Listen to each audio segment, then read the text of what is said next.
పితా పుత్ర పవిత్రాత్మ నామమున ఆమేన్. మత్తయి సువార్త 25వ అధ్యాయం మొదటి వచనము నుండి. పరలోక రాజ్యం ఇట్లుండును, 10 మంది కన్యలు తమ కాగడాలతో పెండ్లి కుమారునకు స్వాగతమియ ఎదురేగిరి. అందు 5గురు వివేకవతులు, మరి 5గురు అవివేకవతులు. అవివేకవతులు తమ కాగడాలతో పాటు నూనెను తీసుకొని పోలేదు. వివేకవతులు తమ కాగడాలతో పాటు పాత్రలలో నూనెను తీసుకొని పోయిరి. పెండ్లి కుమారుని రాక ఆలస్యము కాగా వారెల్లరూ కునికి నిద్రించుచుండిరి. అర్ధరాత్రి సమయమున, ఇదిగో పెండ్లి కుమారుడు వచ్చుచున్నాడు, అతనికి ఎదురు వెళ్ళుడు అని కేక వినపడెను. అప్పుడు ఆ కన్యలందరూ నిద్ర నుండి మేలుకొని తమ కాగడాలను సవరించుకొనసాగిరి. అవివేకవతులు వివేకవతులతో, మా కాగడాలు కొడిగట్టుచున్నవి, మీ నూనెలో కొంత మాకియుడు అని కోరిరి. అందుకు ఆ వివేకవతులు, మాకు మీకు ఇది చాలదు, అంగడికి వెళ్ళి తెచ్చుకొనుడు. వారు కొనుటకు పోయిరి. ఇంతలో పెండ్లి కుమారుడు రానే వచ్చెను. సిద్ధముగా ఉన్న వారు అతని వెంట వివాహోత్సవమునకు వెళ్ళిరి. ఆపై తలుపు మూయబడెను. క్రీస్తునాథుని యందు ప్రియ దేవుని బిడ్డలారా, ప్రభు పరలోక రాజ్యాన్ని మరొక ఉపమానంతో ప్రభు పోలుస్తూ చెప్తున్నాడు. పెండ్లి కుమారుడికి స్వాగతమియటానికి ఎదురు వెళుతున్నటువంటి 10 మంది కన్యల గురించి ప్రభు చెప్తున్నాడు. 5గురు వివేకవతులు, 5గురు అవివేకవతులు. వివేకవతులు తమతో పాటు తీసుకువెళ్ళవలసినటువంటి నూనె కంటే కాస్త ఎక్కువగా తీసుకొని వెళ్ళారు. అవివేకవతులు పెళ్లి కుమారుడు ఫలానా సమయం కల్లా వస్తాడు అని ఈ నూనె సరిపోతుందిలే అన్న ఉద్దేశంతో కొంత నూనె మాత్రమే తీసుకుని వెళ్ళారు. ప్రియులారా, పెండ్లి కుమారుని రాక ఆలస్యం అయ్యింది. ఇంతలో అవివేకవతుల యొక్క నూనె కాస్త అయిపోయింది. అనుకోకుండా పెళ్లి కుమారుడు వస్తున్నాడు, స్వాగతం ఇవ్వటానికి ముందుకు రండి అన్నప్పుడు అవివేకవతులు, మా దగ్గర నూనె లేదు, వివేకవతులారా మాకు కొంచెము నూనె ఇవ్వండి అని అడిగినప్పుడు వివేకవతులు చెప్పిన సమాధానం, అది మీకును మాకును సరిపోదు, అంగడికి వెళ్ళి తెచ్చుకోండి. ప్రియులారా, ఈ 10 మంది వివేకవతుల ఉపమానం మన విశ్వాస జీవితానికి అన్వయించుకొని ఆపాదించుకొని మనం ఆలోచన చేస్తే, ఇక్కడ నూనె అనే దానిని విశ్వాసంతో పోలుస్తూ, ప్రభువు రాక, ప్రభువు వచ్చుచున్నాడు, ఆయన వచ్చుచున్నప్పుడు ఆయన ఎప్పుడు వస్తాడో తెలియదు కాబట్టి, ఆయన ఊహింపని గడియలో వస్తాడు కాబట్టి, ఆయన వచ్చు నాటికి మనందరము కూడా సిద్ధపడి ఉండాలి. ప్రియులారా, దైవార్చన క్రమంలో, దైవార్చన క్యాలెండర్లో మనకి ఆగమన కాలం వచ్చినా, తపస్సు కాలం వచ్చినా సిద్ధపాటు కాలాలు ఉంటాయి. కొన్ని రోజులు, కొన్ని వారాలని ఈ సిద్ధపాటు కాలం, నిరీక్షణ కాలం, పునరుత్థాన ప్రభువు కోసం నిరీక్షించే కొన్ని వారాలు ముందు సిద్ధపాటు కాలం. ఆగమన కాలంలో, ఆగమనము ఆయన రాక కోసం ఎదురు చూసేటటువంటి కాలంలో మనందరము కూడా సిద్ధపడతాం. ఏంటి సిద్ధపాటు? చేసినటువంటి పాపాలన్నింటినీ కూడా ఒప్పుకొని మంచి పాప సంకీర్తనం చేయండి అని తపస్సు కాలంలో శ్రీసభ గురువుల ద్వారా, విచారణ గురువుల ద్వారా మంచి పాప సంకీర్తనం చేయమని ఎందుకు పదే పదే మనందరికీ కూడా చెప్తుంది అంటే, బోధిస్తుందంటే కారణం ఇదే. ఆయన పవిత్రుడు, పవిత్రుడు, పవిత్రుడు అని ఎందుకన్నిసార్లు మనందరం కూడా ఆ ప్రభుని యొక్క పవిత్రతను ఘంటాపథంగా బోధిస్తూ ఉంటామనంటే, ఆ పవిత్రమూర్తిని కలిసే మనం, ఆ పవిత్రమూర్తి మనకు ఎదురొస్తున్నాడు, ఆయన పవిత్రతలో కాస్తంతైన పవిత్రతను మనం సంపాదించుకోవాలనంటే పాపాల నుంచి వైదొలగాలి. వైదొలగాలి అనంటే పాపోచ్చరణ సాంఘ్యము, పాప సంకీర్తనం. ఆ పాప సంకీర్తనము ద్వారా మన పాపాలన్నీ కూడా పరిహరించబడతాయి. కాబట్టి ప్రియులారా, మనం ఆ ప్రభు వచ్చుచున్నాడు, ఆయనకి ఎదురు వెళ్ళాలి అని అంటే మనందరం కూడా ప్రభువుకి కనపడాలి. ఆ దీపం ఎందుకు ఆ కాగడాలనంటే ఆ దీపములో మనందరం కూడా కనపడతాం. ప్రభు మనల్ని చూడాలనంటే మనం పాపము ద్వారా చీకటిలోకి వెళ్ళిపోతాం. పాపరహితమైన, దోషరహితమైనటువంటి వ్యక్తులుగా మారాలి. పాపరహిత, దోషరహితంగా ఉంటే మనం వెలుగుతూ ఉంటాం. ప్రభువుకి కనపడతాం. పెండ్లి కుమారుడైనటువంటి ఆ ప్రభువుకి మనం కనపడతాం. ఆయనతో పాటు వివాహ విందులోకి మనందరం కూడా ప్రవేశించుతాం ప్రియులారా. దైవరాజ్యం అనే పరలోక విందులో, వివాహ విందులోకి ప్రవేశిస్తాం. అలా ప్రవేశించాలంటే ప్రియులారా మనందరం కూడా అన్నిటిని కూడా వదిలిపెట్టాలి. మీరు గమనించండి ప్రియులారా, మనం ఎయిర్‌పోర్ట్‌లోకి వెళ్ళినప్పుడు, విమానాశ్రయంలోకి వెళ్ళినప్పుడు ఇన్ని కేజీల బరువు మాత్రమే మోయాలి. నాకు ఇన్ని కేజీలు, 25 కేజీలు, 43 కేజీలు అని ఉంటది. ఒకవేళ ఎక్కువ అయితే అదనపు ఖర్చు, లేకపోతే వద్దు అంటారు. ఈ పెట్టెలో ఇన్ని కేజీలు మాత్రమే ఉండాలి. ఈ పెట్టెలో ఇన్ని కేజీలు మాత్రమే ఉండాలి. అప్పుడు ఏం చేస్తారో తెలుసా? కొంచెం ఎక్కువగా ఉన్నప్పుడు 2 పెట్టెలు ఉన్నప్పుడు ఏం చేస్తారనంటే వాటిని సర్దుతారు. దీంట్లో 3 కేజీలు ఎక్కువగా ఉంటే తీసి దీంట్లో పెడతారు. అప్పుడు 2 సమానంగా ఉంటాయి. ఓకే అంటారు. ప్రియులారా, మన జీవితం ఇటువంటిది కాదు. Not about rearranging.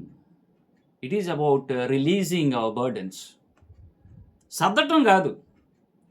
ఈ సమస్య వచ్చింది, ఈ సమస్య పోవాలనంటే సర్లే ఇది చూద్దాం ముందు, అది చూద్దాం ముందు. దాన్ని పూర్తిగా సమస్య పోయేలాగా ప్రయత్నం చేయాలి. అంతేగాని సర్దటం కాదు. It's not about rearranging. It is about releasing from our burdens. అందుకే ప్రియులారా, ప్రభు కోరుకునేది మనందరం కూడా ఆ సమస్యల నుంచి బయటకు రావాలనంటే, పాపాల నుంచి బయటకు రావాలంటే ఏం చేయాలి? ఒక ఫాదర్ గారు చెప్తుంటే విన్నా నేను. Prayer is not about informing God. Prayer is not about impressing God. But prayer is about allowing God to involve in our lives. ఎంత గొప్ప నిర్వచనం అంటే, ప్రార్థన అంటే ఏంటయ్యా అంటే దేవుణ్ణి స్తుతించటం, ఇదొకటే కాదు, ఇదే కాదు, లేకపోతే దేవుణ్ణి ఆనందపరచటం కాదు. ప్రార్థన అంటే దేవుడా నా జీవితంలోకి రా, నా అనుదిన మాటలలో, నా అనుదిన ప్రక్రియల్లో, నా అనుదిన జీవితంలో నీవు నా జీవితంలోకి వచ్చి నాలో ఉండి నన్ను నడిపించు అని దేవుణ్ణి అడగటం అంట. ఎంత గొప్ప మాట ప్రియులారా. మరి ఆ ప్రభు రాజ్యంలోకి వెళ్ళాలంటే, వివేకవంతుల్లాగా మనం ఉండాలంటే ప్రియులారా 4 అర్హతలు మనకు ఉండాలి. మొదటి అర్హత ఏమిటి అనంటే, మన సంపదలను పరలోకంలో పదిలపరుచుకోవాలి. పరలోకంలో పదిలపరుచుకో. లూకాసు వార్త 12వ అధ్యాయం 33వ వచనంలో, మీ ఆస్తులను అమ్మి దానము చేయుడు, మీ కొరకు చినిగిపోని సంచులను సమకూర్చుకొనుడు. శిరాపుత్రుడైన యేసు జ్ఞాన గ్రంథం 3వ అధ్యాయం 30, 31 వచనాల్లో పోలిక చూడండి. జలములు మంటలను చల్లార్చును, దాన ధర్మములు పాపములకు ప్రాయశ్చిత్తము చేయును. జలములు మంటలను ఆర్పేస్తాయి. అలాగే నువ్వు చేసే దాన ధర్మాలు నీ పాపములకు ప్రాయశ్చిత్తంలాగా ఉపయోగపడతాయి. తపస్సు కాలంలో ఎందుకు దాన ధర్మాలు, ఎందుకు ప్రార్థనలు, ఎందుకు ఉపవాసాలు?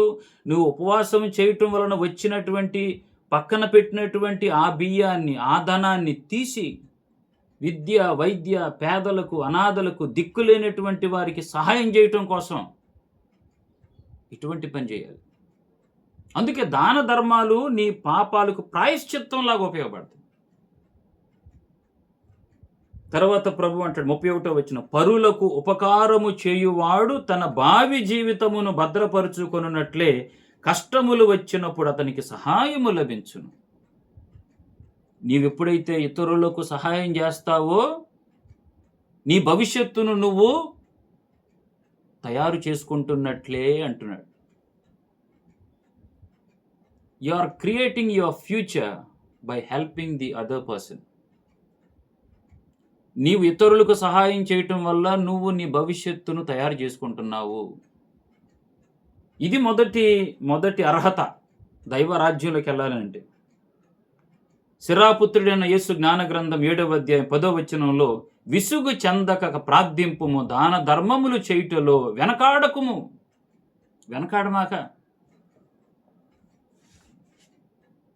ఉదారంగా ఉండు.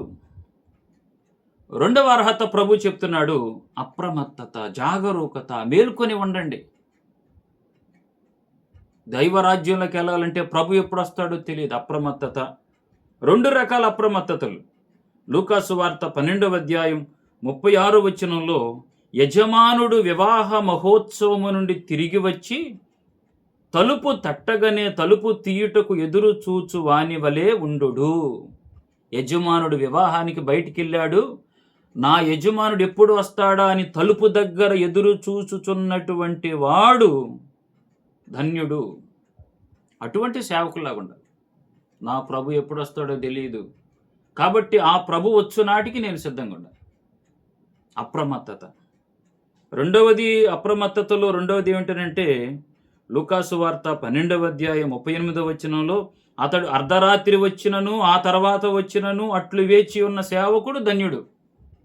అర్ధరాత్రి వచ్చిన, ఆ తర్వాత వచ్చిన, ఎంత గొప్ప పదాలు. సిద్ధపాటు, ఎప్పుడైనా సరే సిద్ధపాటు కలిగి ఉండాలి. పేతురు గారు రాసిన మొదటి లేఖలో 5వ అధ్యాయం 8వ వచనంలో, మెలకువతో జాగరూకులయుండు, మీ శత్రువుకు సాతాను గర్జించు సింహము వలె తిరుగుచు ఎవరినేని కబళింప చూచుచున్నాడు. రెండవది అప్రమత్తత. మూడవది మన కర్తవ్యములో నిమగ్నులై ఉండాలి. లూకాసు వార్త 12వ అధ్యాయం 41వ వచనం నుంచి 48వ వచనం వరకు చదువుకుంటే నమ్మిన బంటు గురించి చెప్తాడు. కానీ యజమానుడు చాలా కాలమునకు తిరిగి రాడు అని సేవకుడు తనలో తాను అనుకొని తన సేవకులను కొట్టుచు తిని త్రాగి మత్తుగా పడి ఉండిన ఎడలా ఏం జరుగుతుంది? నాకేం కావట్లా, నేను గుడికి వెళ్ళట్లా, పూజలో పాల్గొంటలా, బ్రహ్మాండంగా ఉన్నాం, ఎంత గొప్పగా ఉన్నాం, ఎప్పుడు తినలేనంత తిండి ఉంది, అనుభవించగలిగినటువంటి ఆస్తులు ఉన్నాయి, అనారోగ్యాలు రాట్లా, వాళ్ళకి అనారోగ్యం వస్తుంది, వీళ్ళ ఆస్తులు పోతున్నాయి, వాళ్ళ ఇళ్లలో చచ్చిపోతున్నారు, మా ఇంట్లో మేము బాగానే ఉన్నాం, అన్నీ చక్కగా ఉన్నాయి.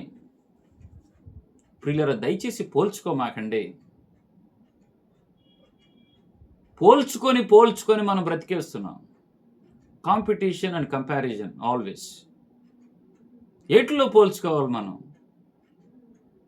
వాళ్ళకంటే మంచిగా నేను ఉండాలని, వాళ్ళు దానం చేశారు, వాళ్ళకంటే ఎక్కువ నేను దానం చేయాలి, వాళ్ళు ప్రేమించారు, వాళ్ళకంటే నేను ఎక్కువ ప్రేమించాలని, వాళ్ళు ఉన్నతంగా ఉన్నారు, నా కుటుంబం కూడా ఉన్నతంగా ఉండాలని, వాళ్ళు చదువుతున్నారు, నేను బాగా చదవాలని, వాళ్ళు గుడికి వెళ్తున్నారు, నేను కూడా బాగా వెళ్ళాలని, వాళ్ళు గుడికి సహాయం చేస్తున్నారు, నేను కూడా గొప్పగా సహాయం చేయాలని, వాళ్ళు మారుస్తున్నారు ప్రజలందరినీ, నేను కూడా మార్చాలని, వాళ్ళు కష్టాల్లో ఉన్నప్పుడు ఆదుకుంటున్నారు ఇతరులు, నేను కూడా కష్టాల్లో ఉన్నవారిని ఆదుకోవాలని, ఇటువంటివి చేయాలి.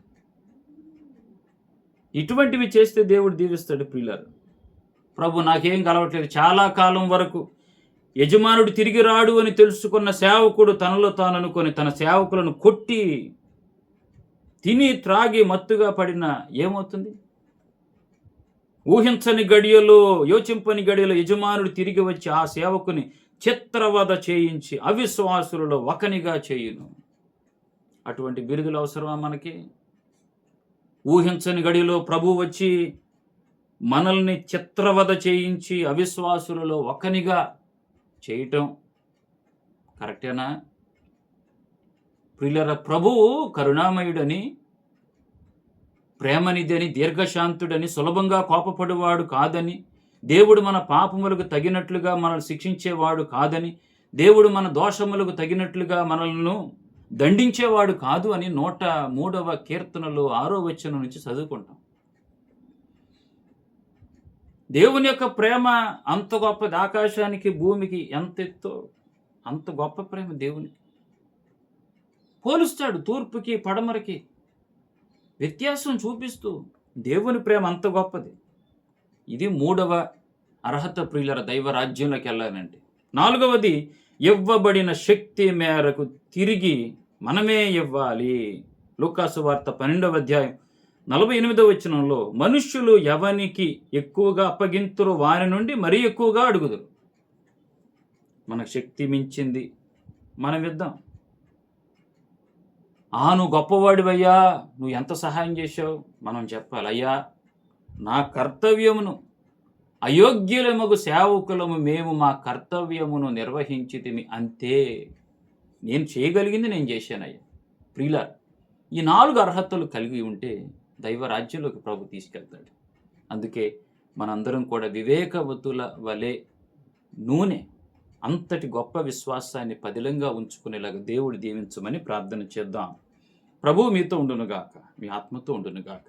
సర్వశక్తి గల సర్వేశ్వరుడు పిత పుత్ర పవిత్రాత్మ మీ అందరిని ఆశీర్వదించి దీవించునుగాక.